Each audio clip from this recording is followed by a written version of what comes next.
धन्यवाद श्रीमती अर्चना संतोष।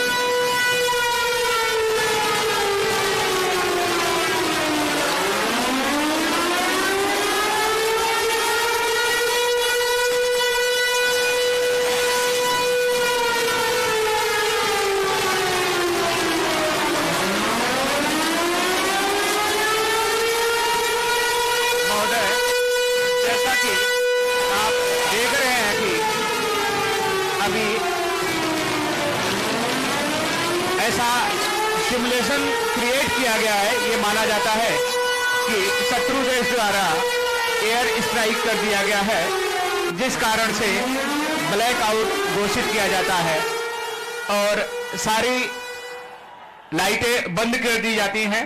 जो भी पब्लिक डोमेन में लोग अपनी दैनिक क्रिया कर रहे होते हैं, वो लोग जो खुले आसमान के नीचे होते हैं, वो उनको पहले से ही प्रशिक्षित किया गया है। वो लोग लेट जाते हैं या नजदीकी शेल्टर में आश्रय लेने की कोशिश करते हैं। इसी कार्रवाई को आपके सामने प्रदर्शित किया जा रहा है। जैसे ही शत्रु का हवाई हमला का खतरा टल जाता है, तो एयर कंट्रोल द्वारा मैसेज मिलता है, एयर रेड ग्रीन, अर्थात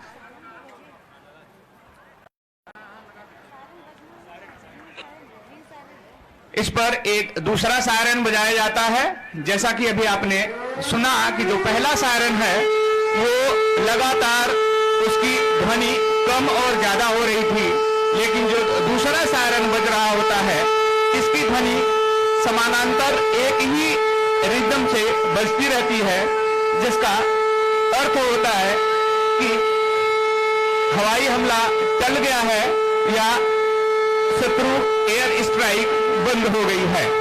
इसी कार्रवाई का आपके सम्मुख प्रदर्शन किया जा रहा है। महोदय, जैसा कि आपने देखा कि अभी जैसे ही एयर स्ट्राइक होता है, तो जो फर्स्ट रिस्पॉन्डर होते हैं वो घटनास्थल पर पहुंचते हैं और जो भी वहां पे हताहत या पीड़ित विक्टिम होते हैं उनको इवैक्यूएट करते हैं। जो क्रिटिकली इंजर्ड, अभी मैं आपका ध्यान ग्राउंड में ले जाना चाहूंगा, जहां पर सिविल डिफेंस के वॉलेंटियर्स द्वारा जो क्रिटिकली इंजर्ड विक्टिम हैं उनको हॉस्पिटल के लिए रेफर किया जा रहा है और जो माइनर इंजर्ड विक्टिम हैं उनको ग्राउंड में स्थित मेडिकल पोस्ट में प्राथमिक चिकित्सा देकर छोड़ दिया जाता है। इसी बीच एससीओसी द्वारा जो भी रिस्पॉन्डिंग एजेंसियां हैं, NDRF, SDRF, fire emergency services तथा चिकित्सा विभाग को सूचना दी जाती है कि अमुक स्थान पर इस प्रकार की इमरजेंसी हो गई है और यहां पर रेस्क्यू एवं बचाव के लिए टीमें भेजी जाएं।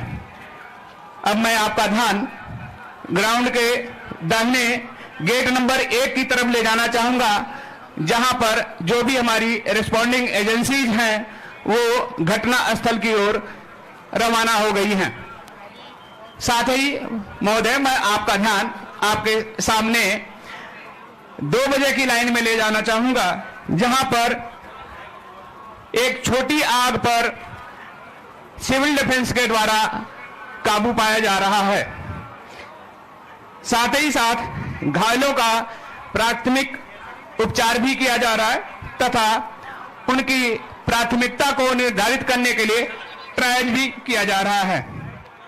साथ ही आप देख रहे हैं कि एक बम्बार्डमेंट हो जाने के कारण एक घर में आग लग गई है, एक झोपड़ी में, जिसमें फंसे हुए लोगों को बाहर निकालने के लिए चीफ वार्डन अमरनाथ मिश्रा अपनी टीम के साथ स्वयं पहुंच जाते हैं।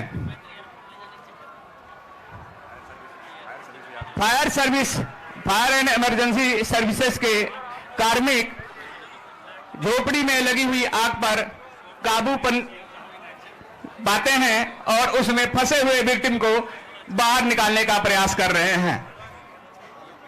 साथ ही साथ आपके सामने एक दूसरी सिनेरियो 12 बजे की लाइन में, अब मैं आपका ध्यान उस तरफ आकृष्ट करना चाहूंगा कि एक कोलैप्स स्ट्रक्चर है जिसको कि एक फ्लैक्स बैनर के द्वारा हमने प्रदर्शित करने की कोशिश किया है कि यहां पे एक ध्वस्त ढांचा है और इसमें कुछ लोग फंस गए हैं। तो इस ध्वस्त ढांचे में खोज व बचाव कार्य करने के लिए सिविल डिफेंस तथा एसडीआरएफ की टीमें संयुक्त रूप से काम करती हैं। एसडीआरएफ की डॉग स्क्वाड जो स्निफर डॉग होते हैं, एक विशेष प्रकार के ट्रेंड डॉग्स होते हैं जो इस डेब्रिज में, मलबे में फंसे हुए विक्टिम को सूंघ कर पता करते हैं, पुष्टि करते हैं कि हाँ इसमें कोई अभी भी विक्टिम है।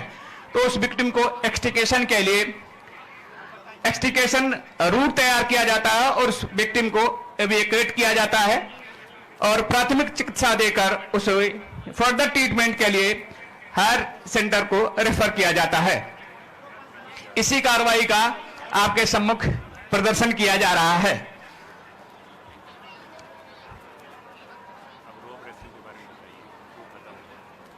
महोदय, साथ ही एक क्षतिग्रस्त व्हीकल है जिसमें कुछ विक्टिम फंसे हुए होते हैं। साथ ही साथ एसडीआरएफ की टीम उस क्षतिग्रस्त वाहन से विक्टिम को भी बाहर निकालने का प्रयास करती है।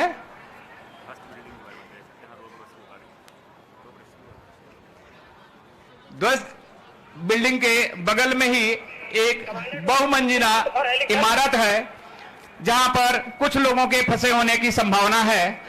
तो एसडीआरएफ की टीम द्वारा वहां पर जंपिंग कुशन लगा करके कुछ लोगों को जंपिंग कुशन पर जंप कराया जाता है तथा कुछ लोगों को रोप रेस्क्यू के माध्यम से बाहर निकालने का प्रयास किया जा रहा है। एक बिल्डिंग अभी आपके सामने रोप रेस्क्यू मेथड द्वारा नीचे उतारा जा रहा है। पहले विक्टिम को स्टेबलाइज किया जाता है, उसको जो भी माइनर इंजरी हैं उनको फर्स्ट एड दिया जाता है, उसके बाद उसे नीचे इवैक्यूएट करते हैं। सुरेंद्र भेजिए, सुरेंद्र।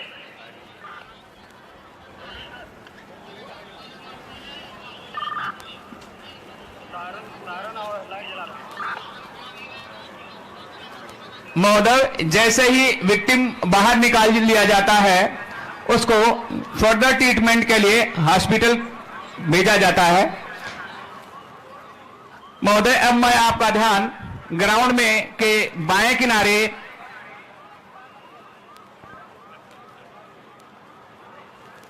दस बजे की लाइन पर ले जाना चाहूंगा।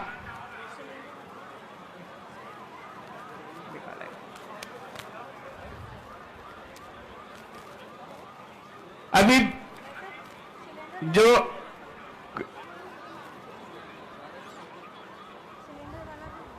कोलैप्स स्ट्रक्चर था उसमें सिविल डिफेंस के द्वारा अप्रोच रूट तैयार कर लिया गया है और पाया गया है कि वहां पर एक घरेलू गैस सिलेंडर में आग लग गई है और उस आग पर काबू पाने के लिए एसडीआरएफ के कार्मिक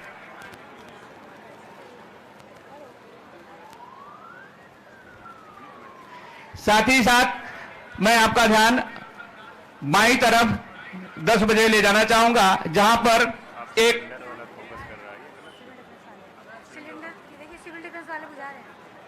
अभी आपके सामने एक घरेलू एलपीजी सिलेंडर में लगे हुए आग पर सिविल डिफेंस द्वारा काबू पाया जा रहा है। महोदय, अब मैं आपका ध्यान ग्राउंड में 10 बजे की लाइन पर ले जाना चाहूंगा जहां पर एक वीआईपी इंस्टॉलेशन है।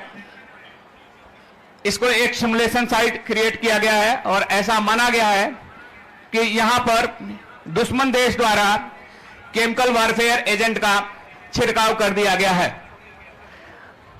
इतिहास गवाह है कि प्रथम विश्व युद्ध से लेकर द्वितीय विश्व युद्ध ही नहीं अपितु 1975 तक कई दुश्मन देशों ने अपने विरोधी देश के बरखिलाफ केमिकल वारफेयर एजेंट का प्रयोग किया है। आज जो हमने सिमुलेशन साइट क्रिएट किया है, यहां पर हम ये दिखा रहे हैं कि दुश्मन देश द्वारा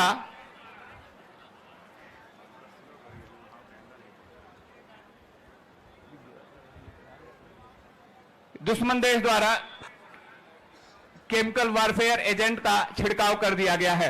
ये केमिकल वारफेयर एजेंट कई प्रकार के हो सकते हैं, जैसे blister agent, blood agent, nerve agent, incapacitant तथा डिफोलिएंट्स। अभी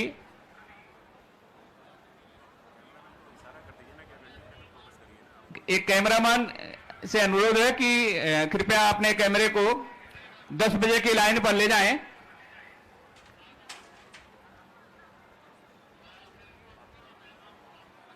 यहां पर एनडीआरएफ की टीम घटनास्थल पर पहुंच चुकी है और घटनास्थल पर पहुंचने के बाद टीम डिटेक्शन, इवैक्यूएशन तथा डिकंटामिनेशन की कार्रवाई करती है। सबसे पहले टीम डिटेक्शन की कार्रवाई करती है। डिटेक्शन टीम मार्च अप, इवैक्यूएशन टीम मार्च अप।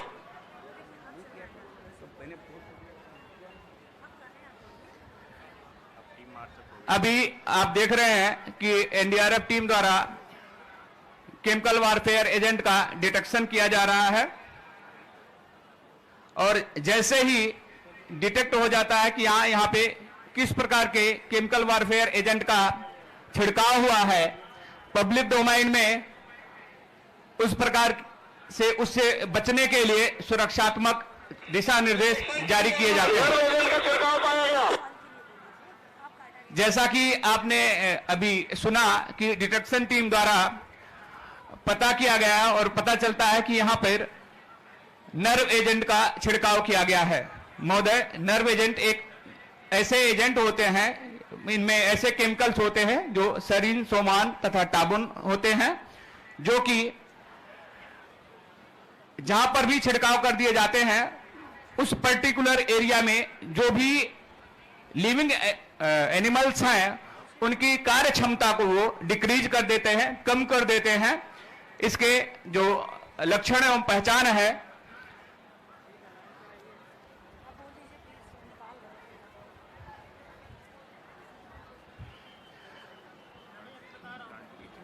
उनके लक्षण एवं पहचान है कि आदमी को बार बार लार टपकने लगता है, उनकी आंखों की पुतलियां सिकुड़ जाती हैं तथा उनके मलमूत्र पर काबू नहीं होता है।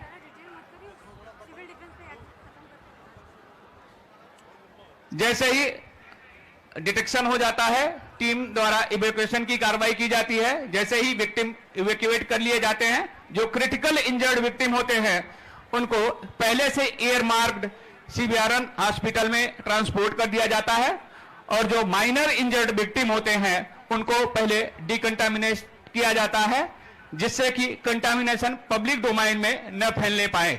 चूंकि ये केमिकल वारफेयर एजेंट हैं, यदि हम किसी भी विक्टिम को बिना डिकंटामिनेशन किए हुए वहां से किसी भी हॉस्पिटल या पब्लिक डोमेन में छोड़ देंगे तो वो बाकी इन्वायरमेंट में भी कंटामिनेशन को फैलाएगा। कंटामिनेशन प्रोसेस 9 स्टेप में डिकॉन किया जाता है।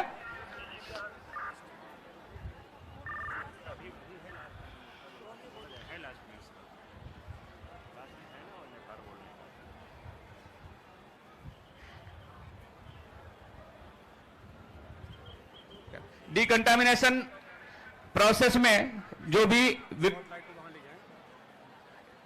स्पॉटलाइट, कृपया अपना फोकस दाहिने करें, जहां पर जो भी विक्टिम है उनको बारी बारी से डिकॉन किया जा रहा है। जो एम्बुलेटरी पेशेंट हैं इनको डिकॉन किया जाता है वहीं पर, और जो नॉन एम्बुलेटरी पेशेंट होते हैं अर्थात जो लोग चल फिर नहीं सकते हैं उनको कैजुअलिटी बैग में डाल करके और स्पेशलाइज्ड जो हॉस्पिटल है, पहले से जो ईयरमार्क हॉस्पिटल है, वहां पर इनको स्थानांतरित किया जाता है जिससे कि वहां पर उनका समुचित इलाज किया जा सके। इसी कार्रवाई को आपके सामने प्रदर्शित किया जा रहा है। जैसे ही डिकॉन हो जाता है महोदय, मैं अब आपका ध्यान सामने 12 बजे की लाइन में मेडिकल पोस्ट पर ले जाना चाहूंगा, जहां पर जो भी एम्बुलेटरी पेशेंट हैं या जो कम चोटिल विक्टिम है उनका सिविल डिफेंस चिकित्सा जो स्वास्थ्य डिपार्टमेंट है उनके द्वारा एनडीआरएफ तथा एसडीआरएफ के जो डॉक्टर्स का पैनल है उनके द्वारा उनका इलाज किया जाता है, तथा जो गंभीर रूप से घायल रोगी हैं उनको फर्दर ट्रीटमेंट के लिए आगे रेफर कर दिया जाता है। यहां पर यह मॉक एक्सरसाइज संपन्न होती है। अब मैं अंत में श्रीमती अर्चना सतीश को आमंत्रित करना चाहता हूं कि आप आए और मंच को संबोधित करें। धन्यवाद। नागरिक सुरक्षा से संबंधित ये मॉक ड्रिल हम सब ने देखी और अब मैं माननीय मुख्य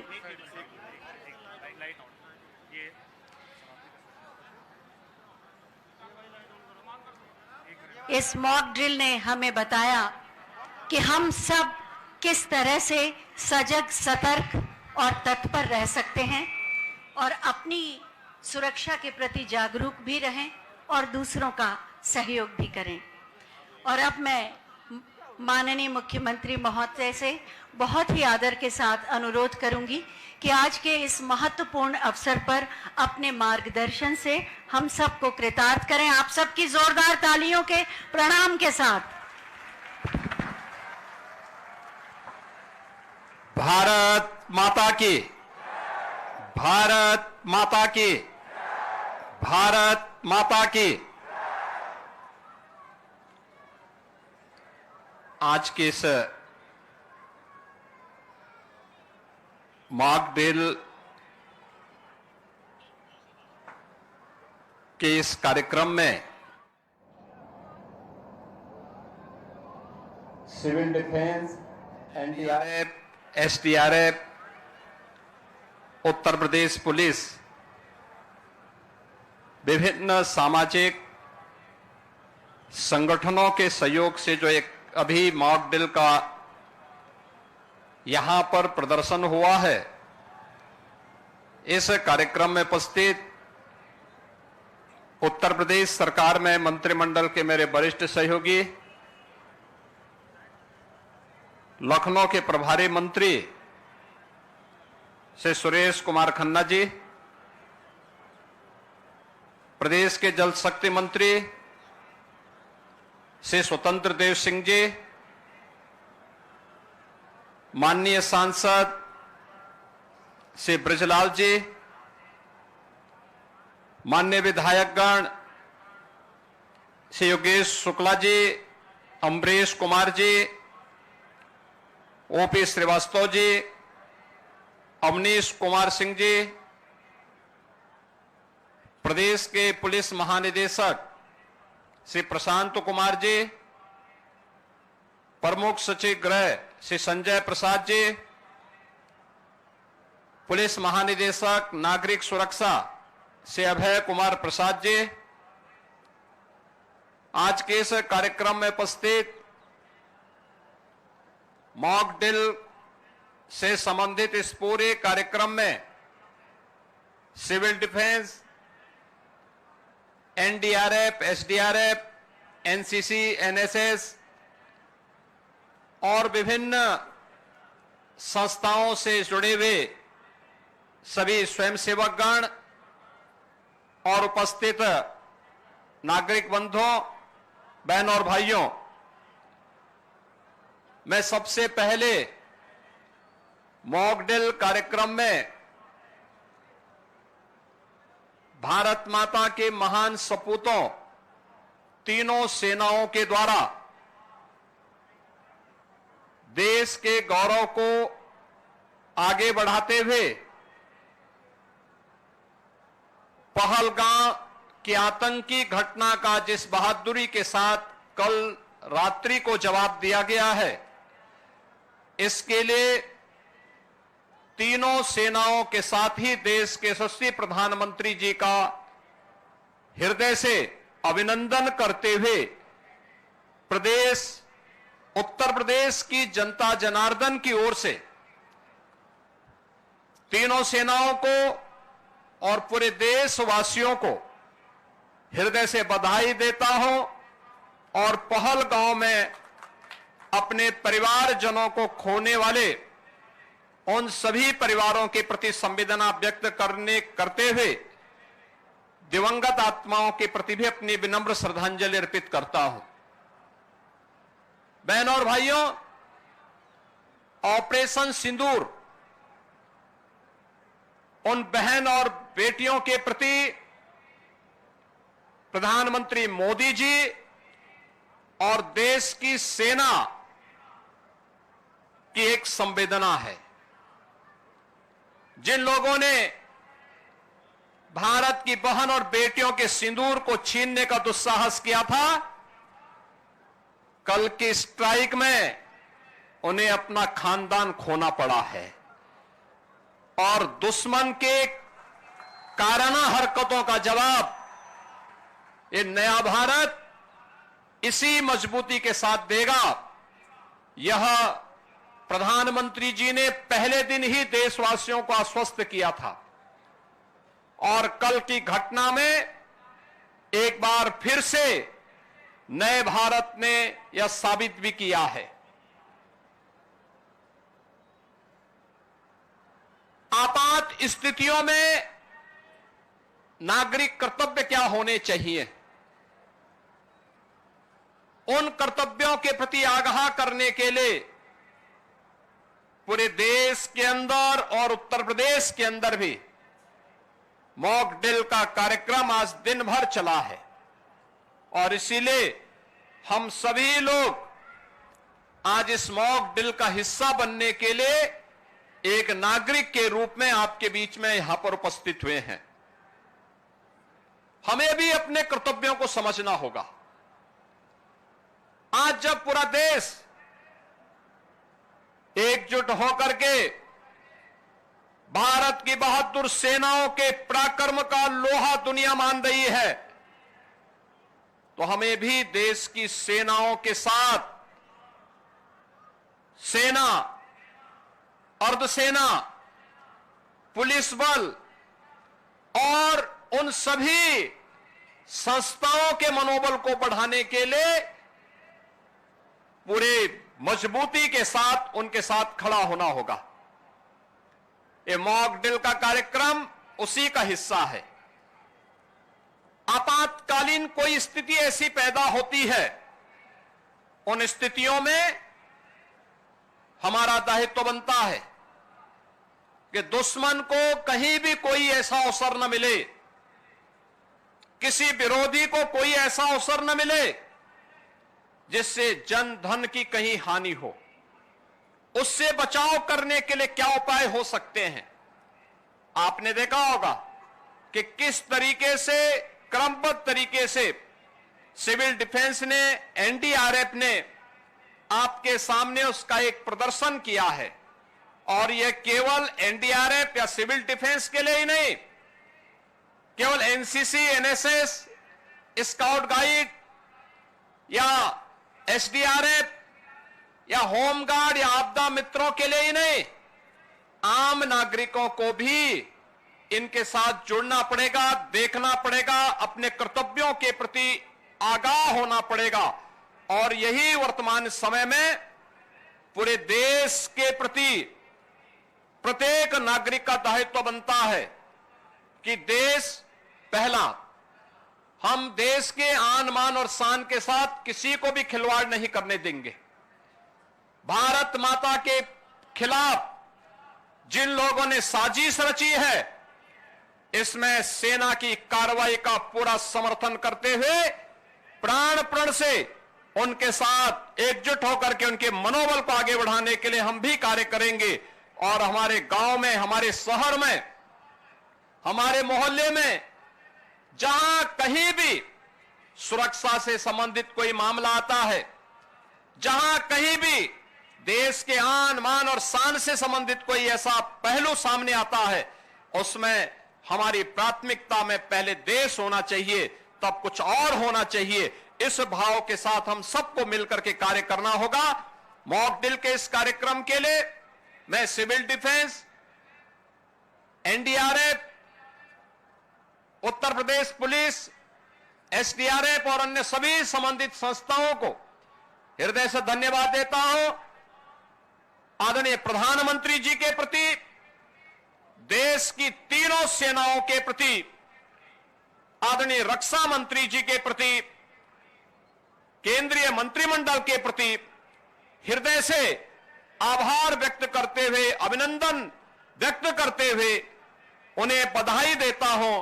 पूरे देशवासियों के प्रति इन स्थितियों में अपनी शुभकामनाएं देते हुए प्रदेशवासियों के प्रति कि हम भी जागरूक होकर के अपने कर्तव्यों का निर्वहन कर सकेंगे, इस विश्वास के साथ इस पूरे अभियान के प्रति हम भी सजग होकर के, सतर्क होकर के उन गतिविधियों पर नजर रखें जो सुरक्षा में सेंध लगाने का दुस्साहस कर सकती हैं।